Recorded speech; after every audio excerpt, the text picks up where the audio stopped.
Okay, today I'm going to be telling a personal narrative, a story about a time I rode a bull for 10 seconds. I'm just kidding. But today is a story that does have a bull as a somewhat of a part of it. But there used to be a guy, I used to live with two roommates and right over the Jones County line.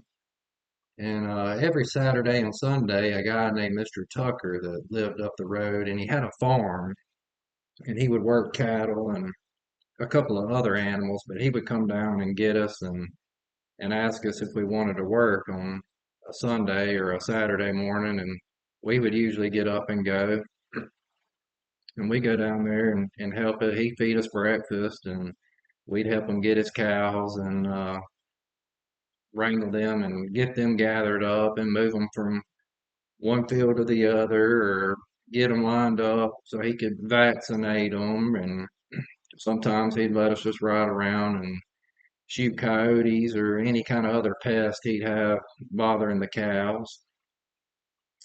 But one day he came down and got us, and he was wanting to get up I can't remember how many, but he was wanting to get up some cows to take to the stockyard.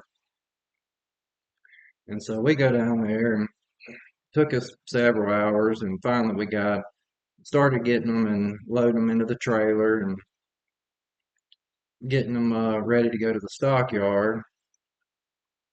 And but he sent us back to the house, and I hopped the fence in another field and ran down to the house and got something. And usually we would just take the truck to go back to the house, but I decided to hop the fence and go across the field and just go grab it real quick and come back.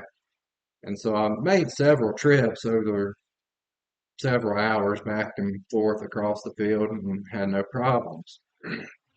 Well, the final time we were getting ready to leave after we'd gotten all the cows loaded up, and he sent me back to the house to go grab one more thing. And so I hopped the fence and just kind of started walking, and then I jogged a little bit.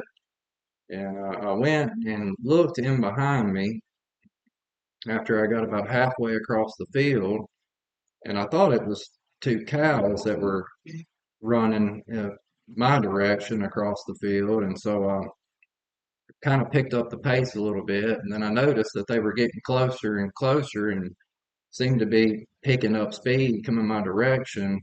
And when they got good and close, I could tell that it was two big bulls that were barreling my way. And so I don't think I've ever run as fast as I did that day to get to the other side of that field and hop that fence. But the moral of the story is it only takes one good scare to make you aware of your surroundings. Thank you.